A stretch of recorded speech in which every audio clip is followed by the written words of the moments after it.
on this episode of the Nugget Project, it's about 38 degrees in this shed. So I'm going to comp test that engine and then take it out, because that's a smart thing to do on a 38 degree day.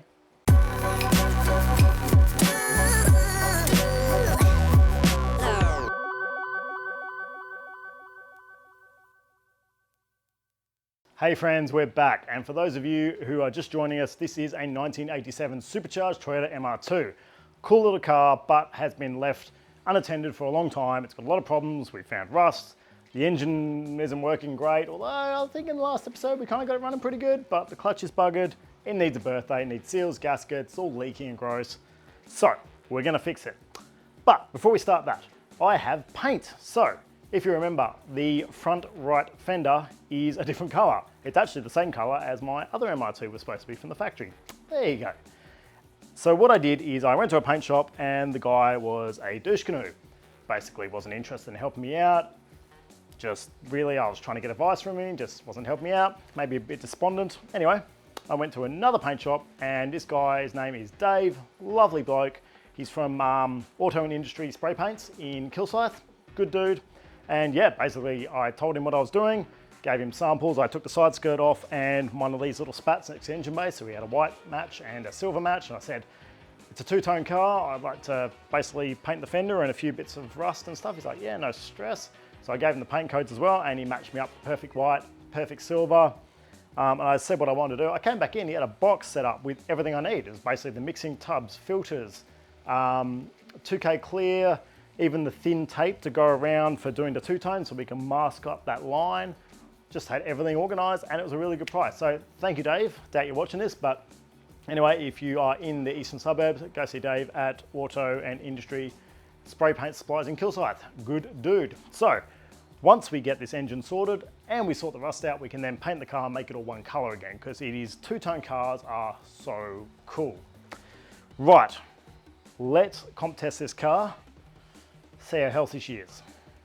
Okay, for anyone that hasn't compression tested the car before, what the deal is basically is you've got a piston going up the cylinder, it's got rings around it that seal for compression. So when your air and oxygen come in, it explodes and pushes that piston down. So it uses piston rings to seal around the cylinder, push the piston down. As engines get old, things go wrong. You get leaky valves, you get worn out rings, you can get scratches in the bore, all sorts of stuff.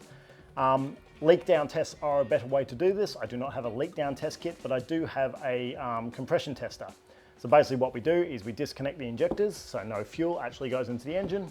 We then screw on this gauge and we crank the engine for a little bit and just see basically what the compression is. Now, people get stuck on the numbers. I wouldn't stress too much about the numbers. These gauges are all different. You could go and get 5 compression test kits, put them all on, you're all gonna get different numbers. The thing you want to look for is consistency across all 4 cylinders, or 6 or 8 or 12, depending how many cylinders your engine has. I comp tested the Celica out there, which has the 2ZZ, which is going in the other MR2, and it was so consistent, it was brilliant. And people go, oh no, those numbers are low when I post it on Facebook. But once again, it's not about the number, it's about the consistency, because you can see then if you've got a damaged cylinder. So what we'll do now is we'll disconnect our injectors. You can pull the fuses for the FI and stuff. In the workshop manual, which I have, it says to pull the injector plugs off. So we're going to do that because that's what the workshop manual tells us to do. And then we'll see what this engine comes up with. All right, so we've got our injector plugs just down here.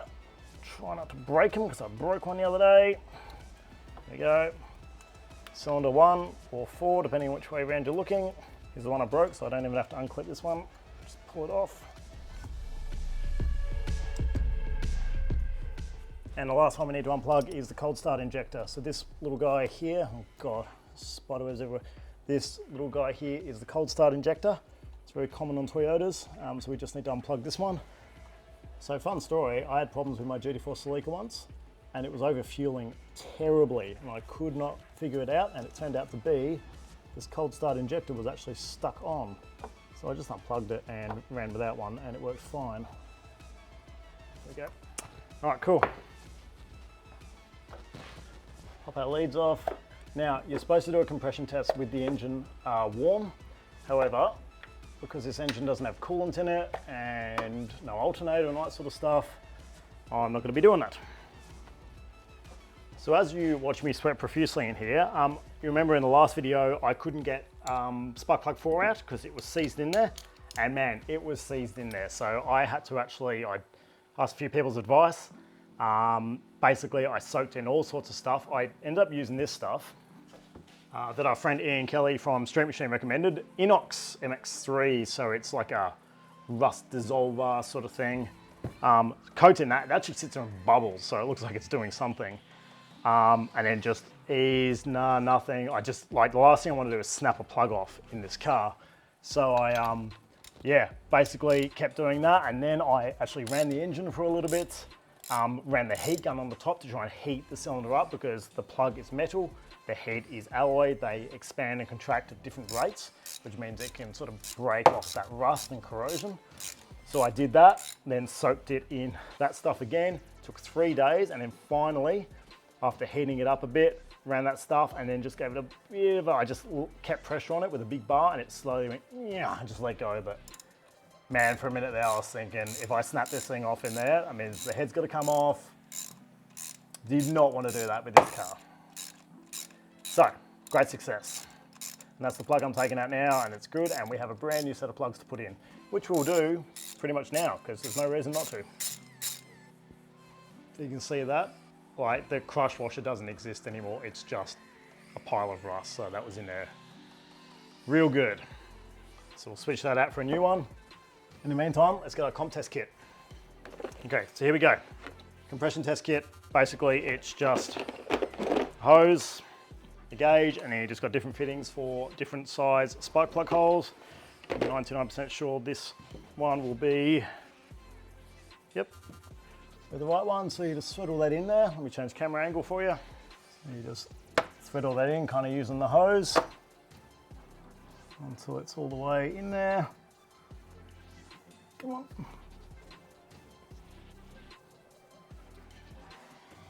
Can't tighten it up, it's about as good as you can get. And then we put our gauge on. And then the other thing is, when you crank the engine, you want to keep the throttle open. So full throttle, doesn't give any restrictions. Connect our battery up. All right, and remember, the engine's not warm, so this isn't ideal, but it should give us a good idea of consistency. Let's give it a go.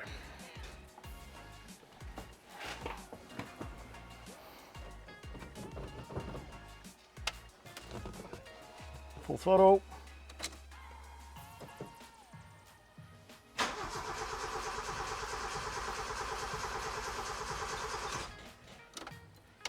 Okay, should be enough. So we got there about 110. Cool, let's get a piece of paper, write down the result. And these are actually marked backwards. For some reason, the one on the right is number 1, so we'll stick with that. So 110. All right, let's do the next one. Okay, so we've got some NGK Platinums recommended for this car, this engine. So we'll put these back in and chuck that all in the bin.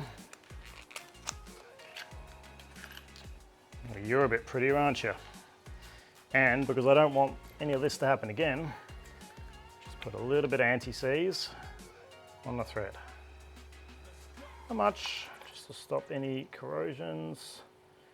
Maybe we won't have that water gathering in the valley anymore anyway, because we'll be driving it, so any water sitting in there will burn off obviously when it gets hot, so we won't have an issue.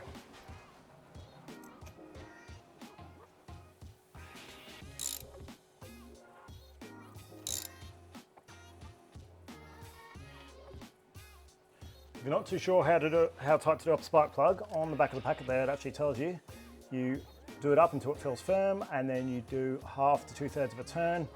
This one did, yeah, between 1/2 and 2/3, so it's pretty much bang on, so that's fine. You don't want to crank them right up, it's only an alloy head. Sweet, next one. Oh God. Yuck, look at that guy.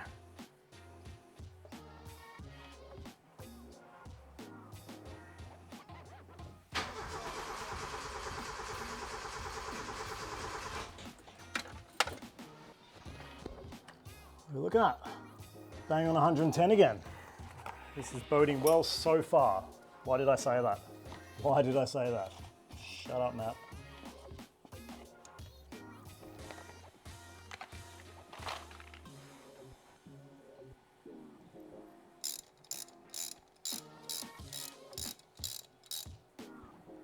Gross.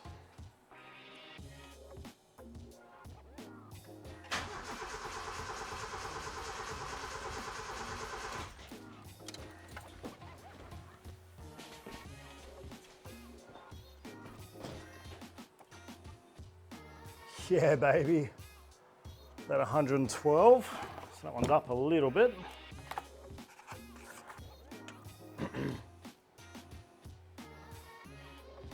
All right. Tray for Maddie.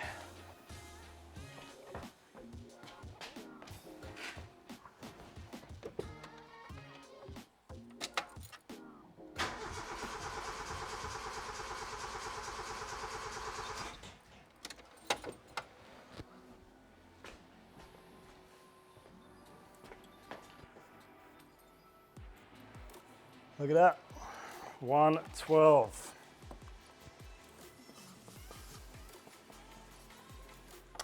That is pretty consistent. I can't remember what the stats are, but it's something like within 10 or 15% of each other. That is well within that.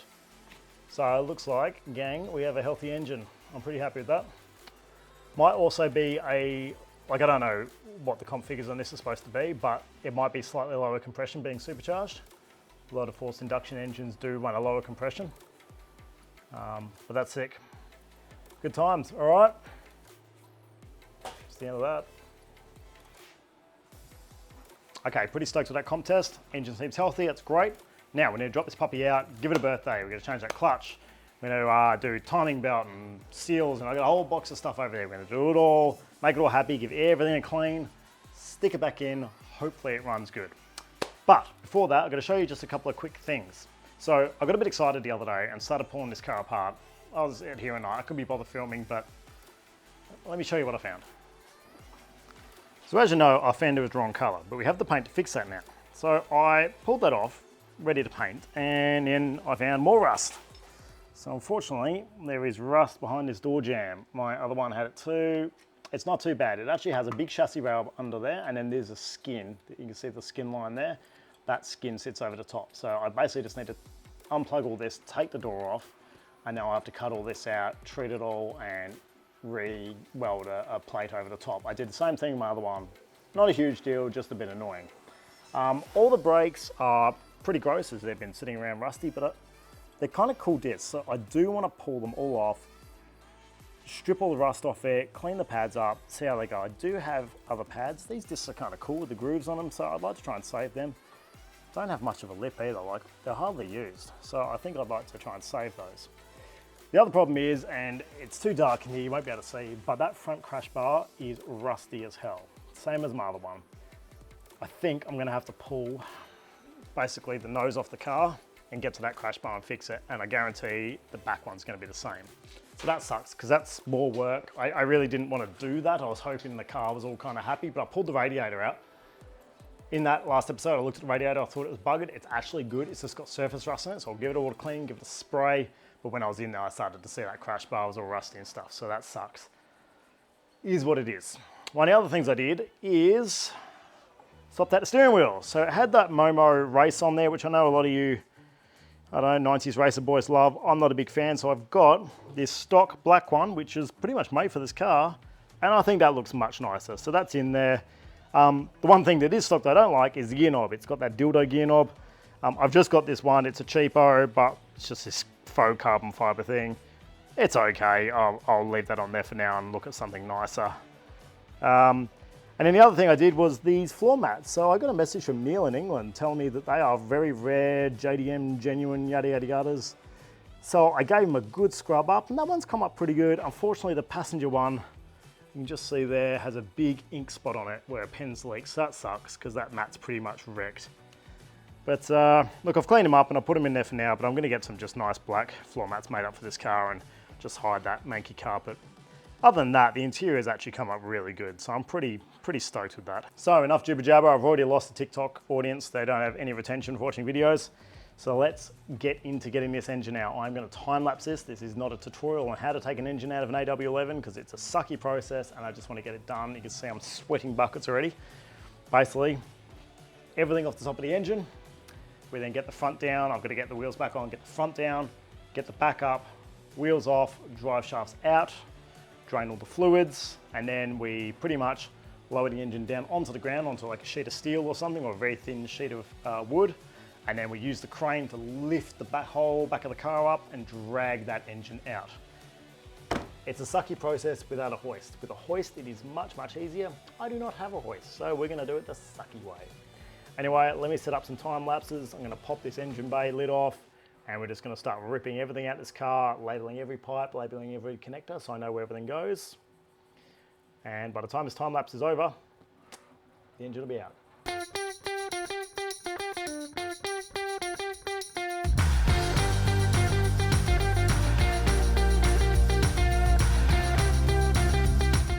Okay, quick intermission. So I'm taking apart the top of the engine. The speedo cable I just disconnected from the gearbox, and the last owner said he reckons the speedo cable was broken because the speedo wasn't working. So what I've done is I've hooked it up to my power drill, and if we go into the cabin here,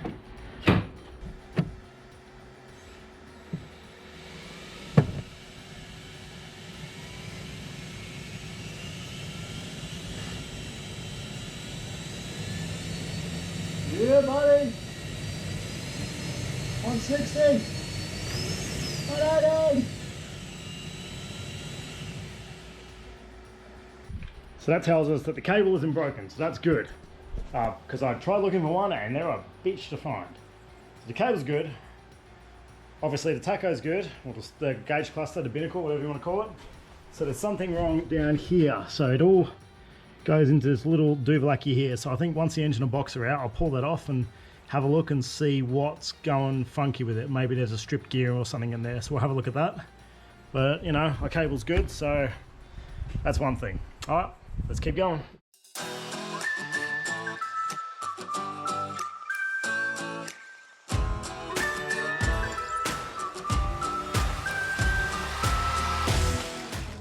Okay, so the time lapse died and I just kept on going because I need to get this done. Minimal days and all that sort of stuff. The car's looking a bit different. I've got just about everything disconnected from up the top. I think it's pretty good. I am going to drag the wiring loom through because this is obviously rear engined and the ECU and the wiring loom finishes here. Instead of unraveling all the wiring loom from the engine, I'm just going to disconnect it and pull the cables through the grommet, and they can sit on top of the engine and the whole loom can come with the engine. It's freaking easy. There's just two of those black aftermarket wires. I think that's part of that supercharger thing the last owner did.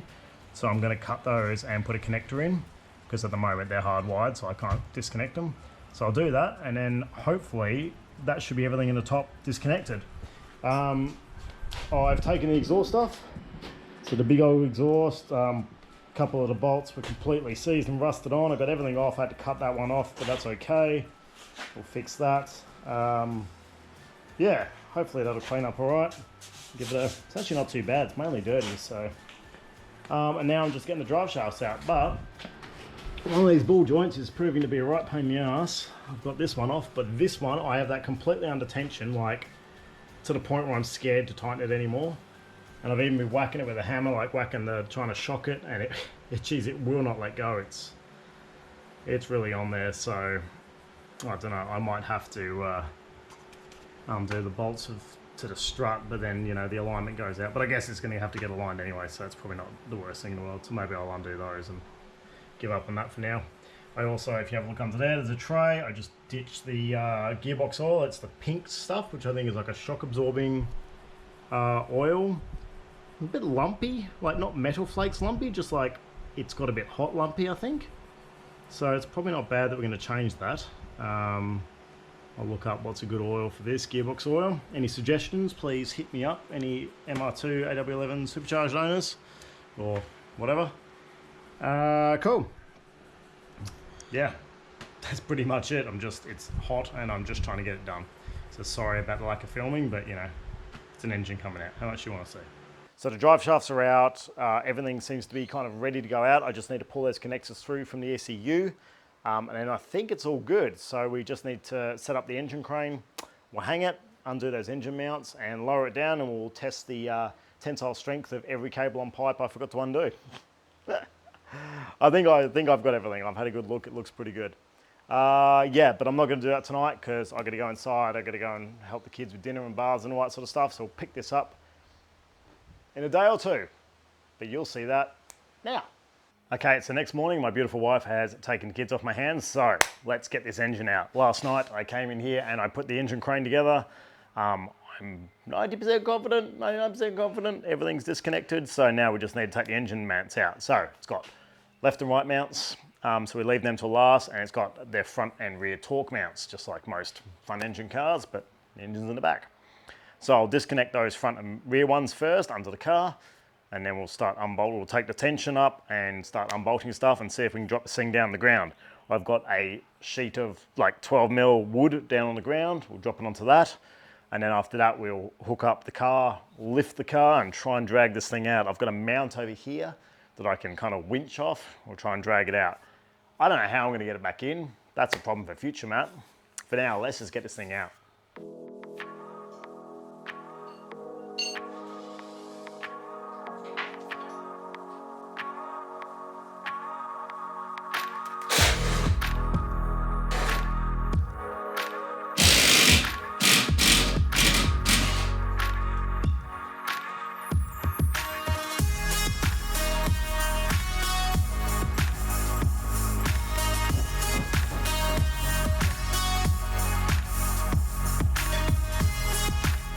And there we go, much grunting and sweating later. The engine is on the ground. Yeah, even though you're definitely not getting it out the top, but even whole down the bottom, because it's got like the big mounts here for the control arms, and then like the main sort of chassis beam there, like there's not a lot of room and you can hit all this stuff very easily, so. But it's down, it's on our piece of wood, I've rejigged it so it's sitting there. Whew. Okay, now the dodgy part. Now I need to lift the car up to drag the engine out. Yep, it's as dodgy as it seems. But basically I've got the two engine mounts, the left and the right one. Run a strap, a heavy duty strap. I've got the car trailer straps that are rated for 2 ton. Run them over the crane, lift the car up with the crane and then drag it out. The problem is the crane is in the way when you try to drag it out. So this is why it's hard. I do have some big stands, so I might try to lift it with the crane, put some big stands under it, and then try and prop it up high enough with these bad boys. Because I've got these massive king chrome stands. I just don't know if the car's going to go high enough on those. But we can only but try. Let's do it.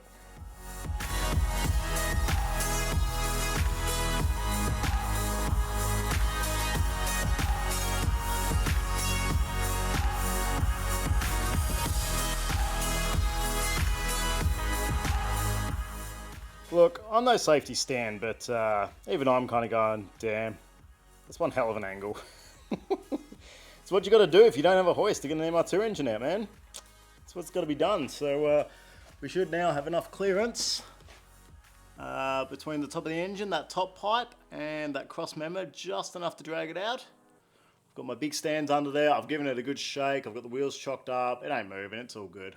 But definitely feels sketchy. That strap setup worked really well, so I just ran the straps through the shock towers and just round, and yeah, that worked really well. That was a good setup, that, because you can't do it through the engine mount because there's a bloody battery tray in the way and it'll break the battery tray, so that sucks. But this one actually worked out really well. It felt very stable, and those straps are 2 ton each, so they ain't going anywhere. Doing. That's a safety snap, that one. All right, cool. Now we'll disconnect the crane, and I've got my floor mount over here that I put in, that I used to drag the other MR2 in and out when it didn't have an engine. So I can hook that up to my block and tackle, and I'll just drag the engine out on that piece of wood. What I might do is just screw in a couple of pieces of wood just in front of the sump and that engine mount, just to stop it sliding off the wood. Like, that'll be little chocks, and yeah, it should come out all right. And we've just got enough clearance there, so if I hold that level, it'll just be enough for that pipe to wiggle its way out.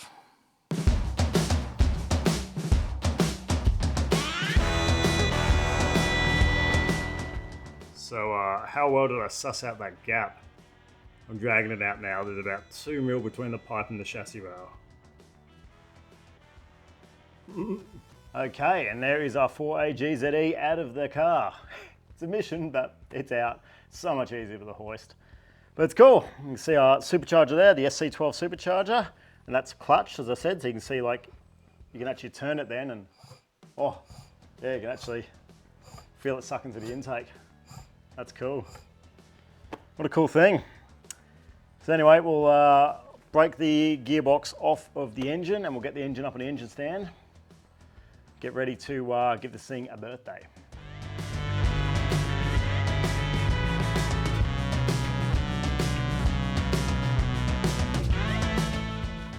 Okay, engine is off the gearbox. Wasn't too painful, pretty grotty under there, as any 37-year-old engine would be. I'm pretty damn confident this has never been out the car. Just by how tight the bolts were and the corrosion, and you know, usually you can tell when something's been out and whether it's been fettled with.